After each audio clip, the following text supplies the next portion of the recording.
In this video, turns out I'm slightly wrong about which foot this cow is lame on. And actually, she's not even lame on just one foot, she's lame on two. This is the Hoof GP. And I won't let it rush when I see you dance, and the moment comes when I fall and time goes slow. I fall into you. I think this girlie is lame. She does not look keen at all, which is reversing. Are you lame, lass? Sometimes it's difficult to tell, but I think she's got a sore back right foot. See how she walks slightly differently on it. Well, lass. Go on. Anyway, I do know one thing. We're just about to find out whether she is or not. She does not look overjoyed. At the prospect of getting her feet done.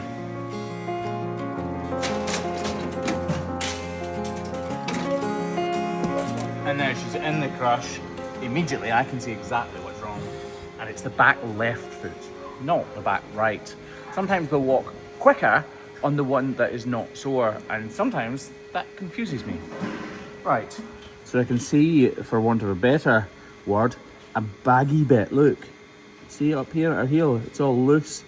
In fact, never mind loose. That is not a good sign, but at least we know what the problem is. Right. Clearly we know exactly where the problem is here, but as always, we ignore it completely. We need to get the balance back to both of these claws, which is why we're reducing the outer claw as much as we are, before trimming back the length of the toes to make sure that they are equal too. One final little balance, and back the grinder goes. Before grabbing the knife, lifting the glasses that we now wear all the time, when we remember, and modelling out this foot. Oh, you can see all that bruising. That's what's led to this problem in the first place. Would be the proper word. So we're just gonna, again, ignore that problem, but model this area out before we move on to the inner claw. Model it out, slightly, dirty, slightly narrower. There is no hose handy here, by the way, folks, otherwise I would wash the foot for you. Probably. That as deep as we can, and finish that off. Lovely, nice wide model. Now we're going to move on to the actual problem itself, which clearly is back here. Right, so it goes around there. I can actually remove this as well, which might start to uncover that problem. Basically, I want to take away the largest amounts of hoof horn first before we get to the finer details. This little break in the white line needs to come out as well. So if we left this cow's foot exactly like this, she wouldn't heal, but she would be more comfortable. So if you're a farmer or a vet or anyone watching this, or if you're sitting on your couch in downtown Chicago drinking a nice vanilla latte that you've just made from cold brew that you bought in Walmart, then you would have done a really good job, because we've taken some of the weight off this outer claw, and that's the sore one. Thing is, you wouldn't fix it because the problem is still underlying and you haven't got enough weight off it. But what I'm saying is, if you're a farmer or a vet and that's all you can do, you don't have access to a block and you don't want to go any further, then you've still done something. You haven't done everything we can, but you have made a difference to the cow, and that is what we're looking for. Well, that is what we're all looking for, but we can do more, hopefully. So and there's the little pocket we've been looking for. It stinks. Said that quietly so that she couldn't hear me. You can see this track, look, because the horn is translucent, you can see the track right down there. So we're going to end up removing all the way down here. You see? There's the bottom of it. Lovely. See all these little scratches? I must have hit a stone. So we'll just swap that over. Right, let's get this little track uncovered. Oh, lovely.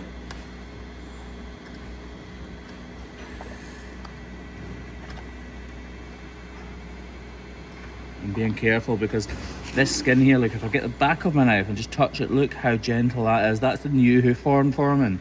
So I do not want to disrupt that at all. Right, now we're gonna go round about the edges of this.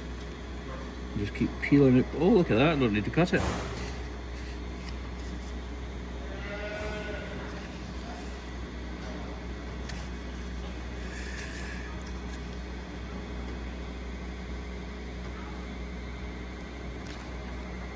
Lovely. Remember to breathe, Graham. Hold my breath sometimes.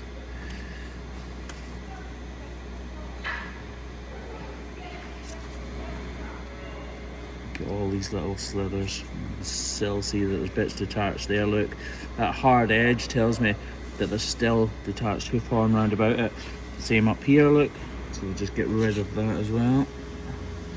Right, I want to work on this just a little bit more, and I'm going to take that out as well. We'll just flick it away just so it doesn't continue to track further up our foot. Work our way around here and around the side a little bit. Change direction, swiping the knife up the way, because this is where this problem has started. And if we don't fix this part, we won't have fixed anything.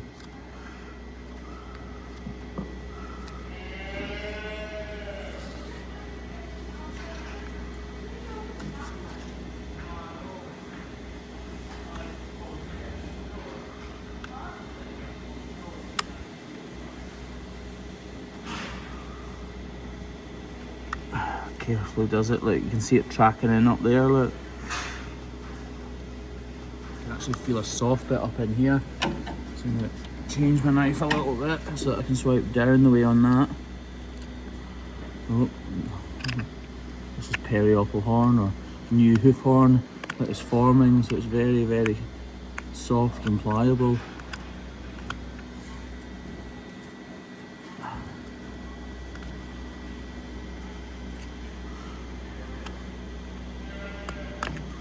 Which, by the way, I mean, is hard to cut. Oh.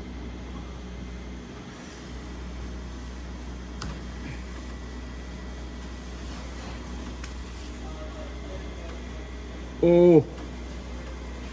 Did not expect that. Did you see that? Did everybody see that? Let's rewind that a little bit and see if you can see it. Right.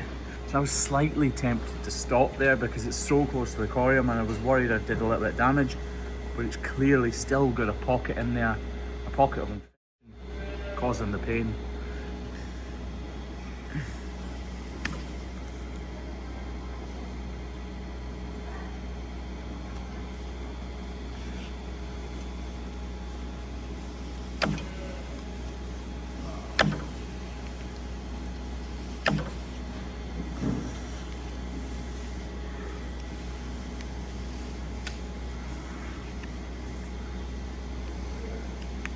Oh, there we go, there we go. It's actually coming out the top here as well. It clearly links up to this part here.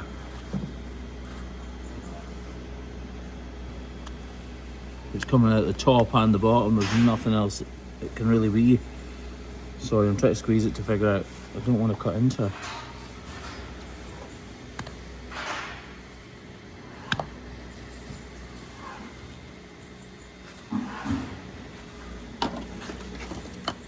Quite hard to see with all of this coming out of here, which is why I need to keep cleaning it off. Look at that, it is looking pretty clean though. This is going to be... Oh, so I was fearful that we were slightly wrong there. I'm scared, but look at that little pocket right up in there. I'm very, very glad we've got that. Actually looking pretty good, but we do need to take more away.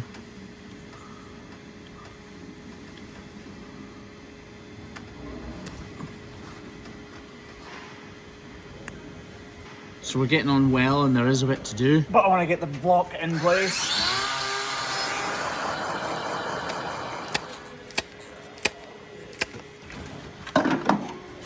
Right, with that in place, let's just finish this up. Got a wrap, please, Craig. Right, one final clean out. And look at that.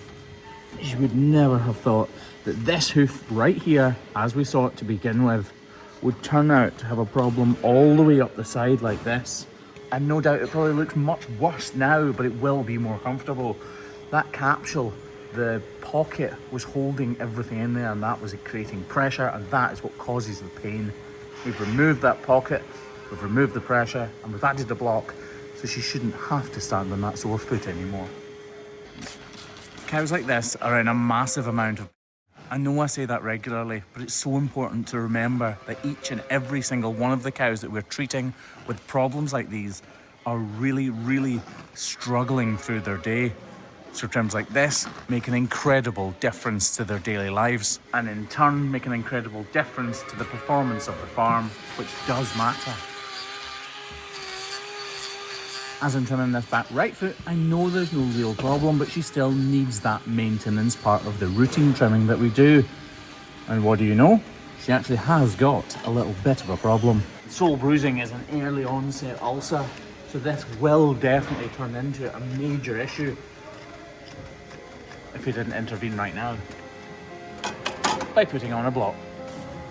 As I clean up the inner claw, ready for that block to be applied, I need to make sure it's flat and level so that the glue has every chance of sticking for the duration that we need it to. And as the grinder's in my hand anyway, I reduced this small crack in the white line. It wasn't really worrying me, but because she's got a block on, I might as well take out every sign of that crack, just to ensure that it definitely doesn't become an issue. Lovely. Now that doesn't need any iodine or anything like that on it. What happened there? I smacked my hand off the thing. Edit that out and put this in. Lovely. Totally lost my train of thought. I need to wait a wee minute or two just for that glue to set, because we didn't give it much chance, obviously. This cow will feel miles more comfortable, won't she? Imagine having that on your back left foot. And so the reason she's going sore on her back right foot, by the way, is because she was sore on her back left foot. So she's using her back right foot to compensate for that pain. So in turn, because she's using her back right foot... So in turn, because she's using her back right foot more, it becomes bruised. And then you get a real issue when both back feet are really sore. At this point, she's uncomfortable and a small bit sore. But that would have turned into a major, major issue. Right, that block is hard now, so let's see how she's walking. So walking away here, we get a much clearer view of how she is actually walking, and it is definitely not fantastic. We've been messing around with a very sore part of her foot, and that will have aggravated it. But I am in no doubt whatsoever that this cow will start to feel much more comfortable over the next hour or two. And in a week or two, she should really be on her way back to full health. Or at least that's the hope and the aim. All we can do is what we have done, to the best of our abilities.